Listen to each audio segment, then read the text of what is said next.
Over 40 years ago, cinema was given the first ever mockumentary in the form of This Is Spinal Tap. I suppose that's a long enough wait for a sequel, right?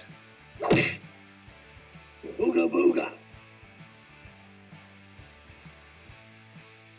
Admittedly, I was pretty young when I first saw Spinal Tap, so much of the humor went completely over my head. But as I grew older and revisited it, I found myself genuinely laughing at the subtle humor, the kind crafted through expert improvisation by the cast. Virtually all the dialogue in the original was famously improvised. It's a movie that ages like fine wine, revealing new comic nuances as you come to appreciate how deadpan and straight the absurdity is played. So when it was announced that a sequel was finally coming out, for some reason, I wasn't cynical. Instead, I found myself thinking, yeah, I could do more with that. Long-awaited sequels to comedies are notoriously rocky territory. Every time the idea comes up, I immediately flash back to something like Dumb and Dumber 2 from 2014, which, by virtually every measurement, was a letdown. Obviously, I don't go to a movie like that for an engaging or thought-provoking narrative. I go for the laughs. And let's be real, Jim Carrey and Jeff Daniels killed it in the original Dumb and Dumber. So what was the issue with the sequel? In that case, the problem was that Carrey and Daniels were forcing their performances, not actually embodying the characters anymore. I know it sounds odd to analyze acting in a lowbrow comedy, but in the 1994 film, I never saw Carrey and Daniels acting. I saw them being Lloyd and Harry, two idiots obliviously living their best lives. In the belated sequel, however, I did see them acting, and that broke the spell. Naturally, you'd think I would have the same fear when I first heard about Spinal Tap II, The End Continues. Seeing these characters as washed-up old fogies could easily go wrong. But that skepticism just wasn't there, and as it turns out, for good reason. The good news is that Spinal Tap 2 mostly builds on the legacy of the earlier film instead of just recycling its best jokes for nostalgia's sake. And if you haven't already, hit the subscribe button right now.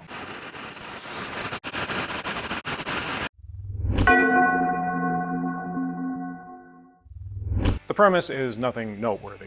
The sequel reunites the band for one last show, which they seem to have some hesitancy over doing, captured once again by filmmaker Marty Didbergi, played by Rob Reiner, as a documentary.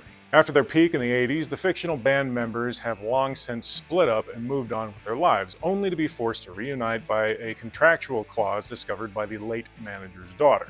It's a thin excuse to get the band back together, sure, but it works as a springboard for comedy. Many decades later, the boys are back on stage, and the actors seem to effortlessly slide back into these roles. Christopher Guest, Michael McKean, and Harry Shearer inhabit Nigel, David, and Derek again, as if they never stopped being those characters off screen. And considering that the original cast often did perform together as Spinal Tap over the years, I guess it's no surprise the chemistry and timing are still intact. In fact, the mockumentary format itself may lend a certain approachability. It lacks the forced punchline-to-punchline rhythm of a traditional scripted comedy, so the actors can just be these people and riff naturally. The result is that none of the performances feel forced in the way some comedy sequels do. There's an authenticity to how they pick up the characters as grumpy, past-their-prime rockers. Guest's Nigel is still a lovable, aloof goofball, now with a hint of curmudgeonly age. McKean gives David the same earnest grandiosity, even when he's composing podcast scores for murder mystery shows. And Shearer's Derek remains deadpan and aloof, maybe even more so. There were moments when I thought the guy was legitimately having a stroke. The three leads have such an easy camaraderie that watching them bicker and jam together again is just fun. After 40 years, the band still fits like a glove they'd politely ask you to smell.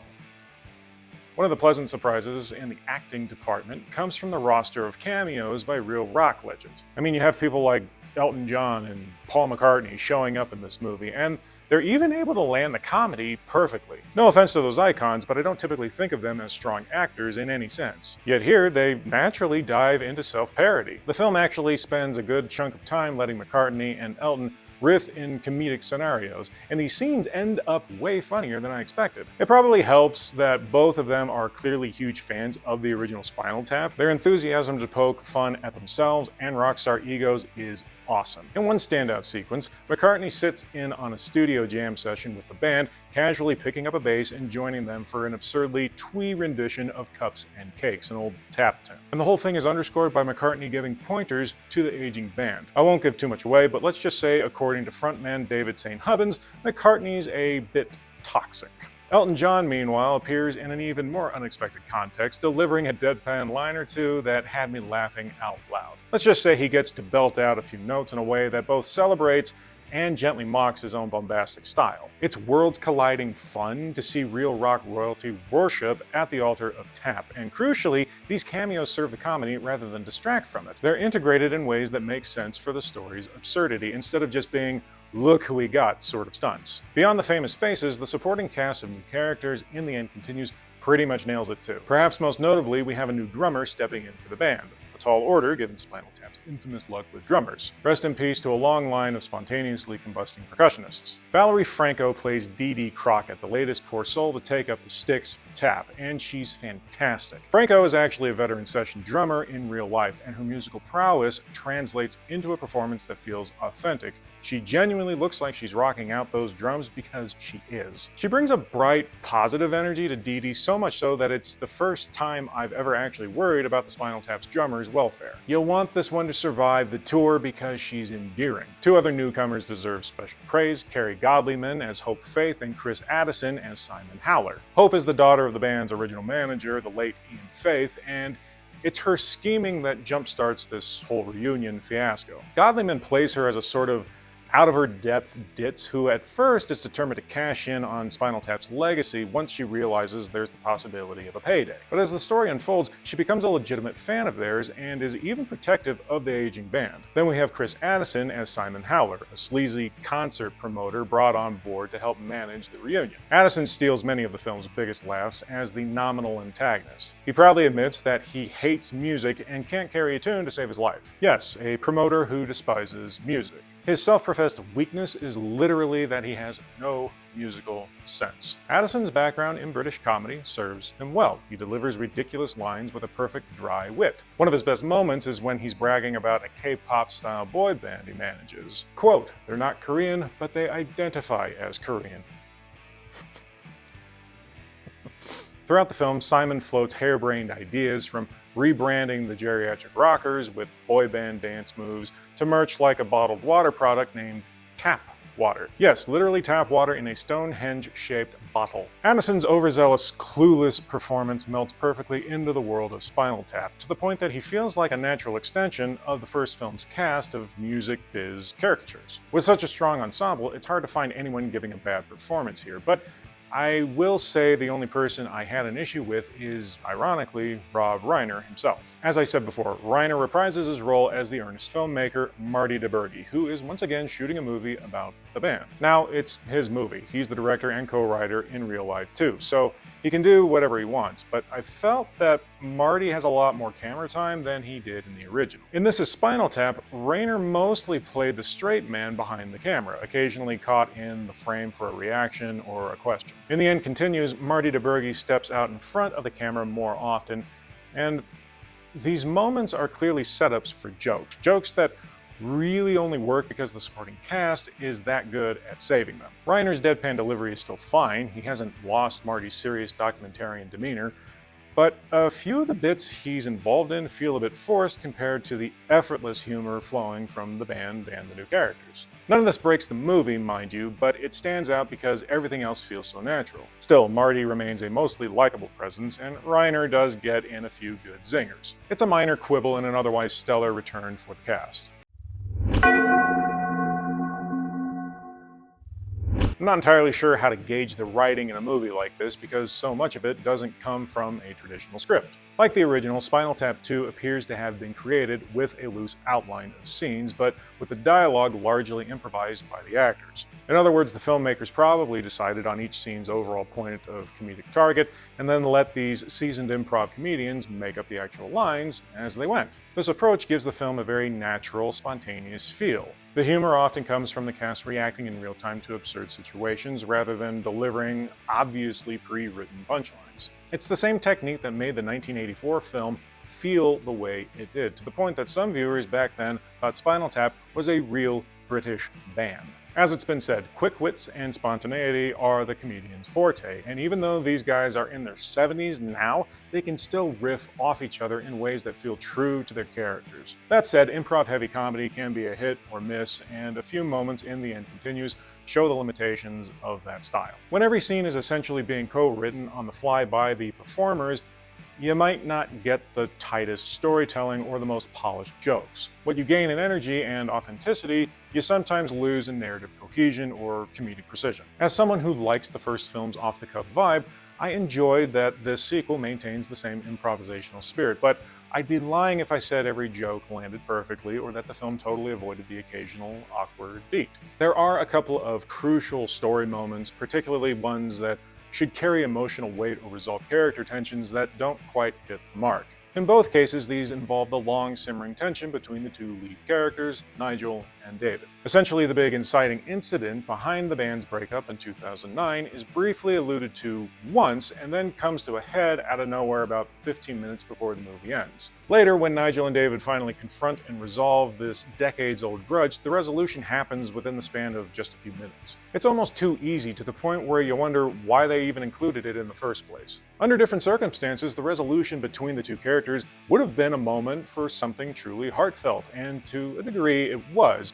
However, its speed and random placement make it fall flat. It also doesn't help that during this scene, the film shifts from documentary style to traditional. It's not even breaking the fourth wall, there's just a genre shift that occurs, and I wasn't a fan. I get it, nobody goes to Spinal Tap for deep, layered, interpersonal drama, but because the movie does set up that Nigel versus David conflict as a story thread, its lack of development stands out. It's one of the rare times I felt the improv-driven approach failed to flesh out the storytelling in a satisfying way. Ultimately though, how much does the story matter in a film like this? Spinal Tap II, by design, is not a plot-heavy movie. It's more a series of comedic vignettes and rock and roll set pieces. We know from the moment that the reunion is set up that the band will make it to the stage for the final gig. This isn't the kind of film that's going to pull a cruel twist and cancel the concert, especially since the movie starts with the ending. We're also pretty sure that Nigel and David will chew through their wedge of resentment and be bros again by the end, and the film isn't interested in subverting those expectations. The stakes are intentionally low. Instead of manufacturing artificial tension about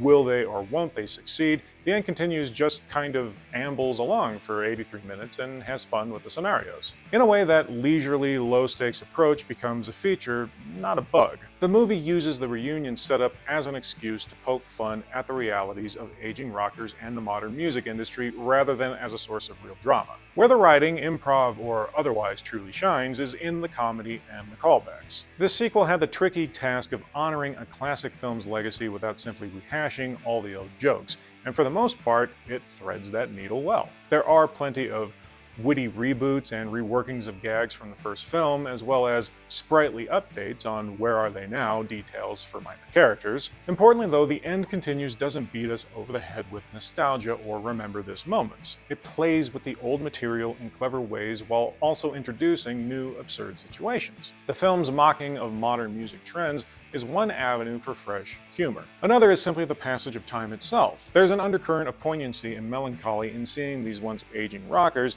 now truly old, which adds a bittersweet layer beneath the laughs. The movie doesn't get sappy about it. Thankfully, it avoids the "we're too old for this" cliche, but it lets a few beats land that remind you that, hey, these guys are in their 70s and still doing dumb rocker crap. And there's something oddly heartwarming about that. The script, or rather the scenario, finds humor and a hint of heart in the idea that the real magic the band is trying to recapture isn't their youth or fame, but their friendship and passion for playing music together. In that sense, the movie is as much about old friends reconnecting as it is about spoofing rock documentaries.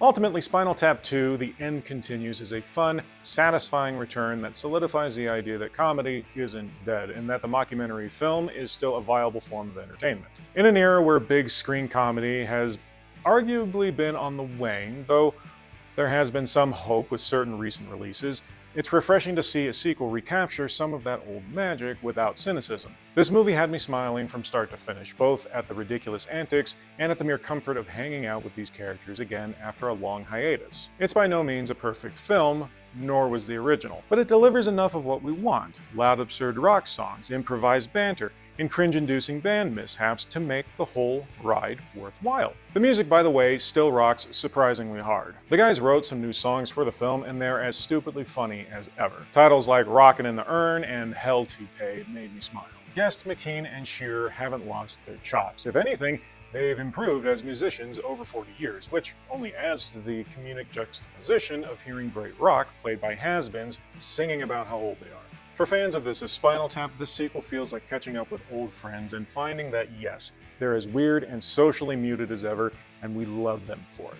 And for those who might not have every line of the 1984 film memorized, don't worry, the end continues is endearing and absurd enough on its own merits to entertain. It's a gentler film than the original and perhaps more endearing than outright gut-busting, but it still hits the right chords of satire. The characters have only slightly evolved. They're a tad less naive, a smidge more self-aware, but no less petty or ridiculous when it counts. If the first movie was about the follies of rock stardom in youth, this one is about the follies of trying to relive that stardom in old age, and it finds plenty to joke about there. In the end, Spinal Tap II proves that you can go back on tour again and still have a laugh doing it. It might not always crank the dial all the way up to 11, but it comes close, and it reminds us that there's still plenty of volume and humor left in these aging rockers. In other words, the amps of comedy still go pretty high, and this mockumentary sequel comfortably satisfies both our nostalgia and our desire to rock out with laughter one more time.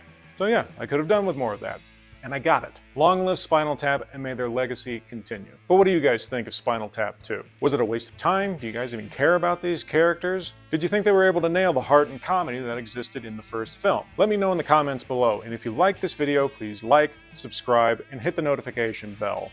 Booga booga.